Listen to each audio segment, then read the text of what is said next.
खुलुमबाय नोंथांमोननि खाथियाव दिनै जोंहा जोर प्रडाक्शनजों दिन्थिफुंजानो नागिरनाय बुटाल मुभियाहाय दिनै जोंहा फैनानै जोबथा सान दिनै जोंहा अपेनिं श' दिनैहाय जोंहा जाहैदों आर्टिस्ट सेरेमनि श'जों लोगोसे दिनैहाय सिनेमाखौ अपेनिं खालामगोन थ' बिनि थाखायनो आङो नै दा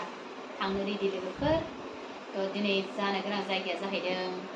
जोंनि गामि आंनि बोराइनि गामि बाथाबारि दामब्रं गेलेग्रा फोथाराव जागोन लोगोफोर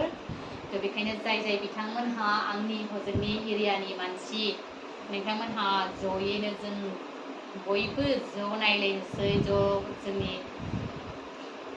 दिन्थिफुंगिरि महरगिरि बिथांमोनखौबो लोगो मोनसिगोन थ' बिनि थाखायनो नोंथांमोना जाय बिथांमोना गोसो गुदुं नायनो लुबैनाय दङमोन नोंथांमोना फैनानै नायफैनो हासिगोन आरोना